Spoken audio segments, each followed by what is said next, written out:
Bonjour à tous. Je suis surpris de vous raconter cette histoire aujourd'hui. Je pensais que mon mariage était parfait, jusqu'au jour où j'ai découvert ce que faisait ma femme pendant nos 15 ans de mariage. Alors que je partais souvent en déplacement pour le travail, il est parfois difficile de détecter une trahison. Ma femme m'a trompée avec des centaines d'hommes pendant 10 ans, et je n'en savais rien. Elle tournait des films pour adultes dans mon dos, alors que je croyais que nous étions heureux ensemble. Comment l'ai-je découvert? Eh bien, tout a commencé quand je suis rentrée d'un projet pour mon entreprise. Et tout semblait normal.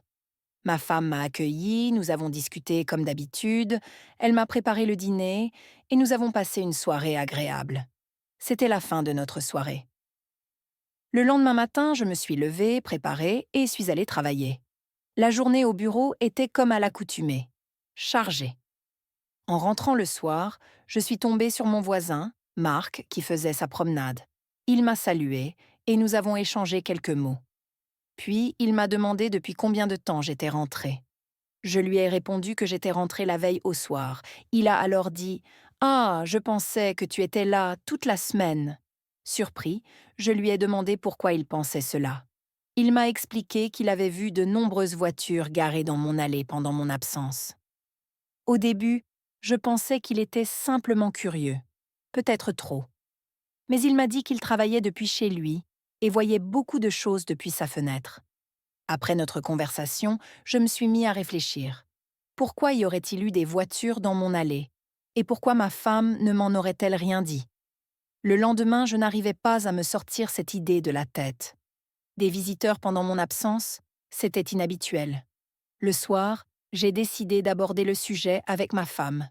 Je lui ai demandé « Tu as eu des visites pendant que j'étais partie. Pourquoi y avait-il des voitures dans l'allée ?» Elle m'a répondu qu'elle essayait de vendre quelques affaires sur Facebook Marketplace, des vieux vêtements et des chaussures. Cela me semblait plausible, mais je ne pouvais m'empêcher d'y penser encore. Quelques jours plus tard, en rentrant, Marc m'a dit qu'il avait vu un SUV garé dans mon allée avec 4 hommes qui en sortaient, dont un portant un trépied. J'étais abasourdie. « Es-tu sûr que c'était chez moi ?» lui ai-je demandé. Il a confirmé. Troublée, je suis rentrée chez moi. Quand je suis arrivée, ma femme ne m'a pas accueillie comme d'habitude. Je suis allée directement dans la chambre et j'ai entendu l'eau couler dans la douche. « Chérie », ai-je appelé. Elle a répondu qu'elle prenait une douche. Je suis retournée dans la salle à manger, mais mon esprit était envahi par des questions. Quand elle est sortie, je lui ai demandé « C'est quoi cette histoire de SUV avec 4 hommes et un trépied ?» Elle m'a regardée, incrédule, et a nié. J'ai insisté en disant que Marc ne mentirait pas sur de tels détails. Elle continuait à nier. Alors je lui ai proposé que nous allions parler à Marc ensemble. Elle a accepté et nous sommes allés chez lui. Marc nous a accueillis et nous a invités à entrer. Il nous a emmenés dans son bureau où il avait plusieurs écrans reliés à des caméras de sécurité. Il nous a montré la vidéo des hommes sortant de l'SUV et entrant dans ma maison, trépied en main. Ma femme, paniquée, est sortie précipitamment. Je suis rentrée à la maison pour la trouver en larmes à la table de la cuisine.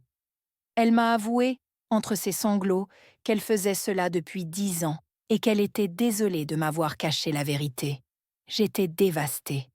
Je lui ai dit que je ne savais même plus qui elle était. 10 ans de mensonges, de trahisons et de relations avec d'autres hommes. C'était insurmontable pour moi. Elle a imploré que nous essayions de sauver notre mariage, qu'elle arrêterait, mais je lui ai dit que c'était inutile. Comment pourrais-je rivaliser avec l'argent qu'elle gagnait en couchant avec d'autres hommes? J'ai décidé de contacter un avocat et de demander le divorce. Je lui ai dit qu'il serait préférable qu'elle quitte la maison pour quelques jours. Elle a accepté, et j'ai commencé à appeler plusieurs avocats. Après avoir parlé à l'un d'entre eux, j'ai appris que comme la maison était à mon nom seul, j'étais en mesure de la garder.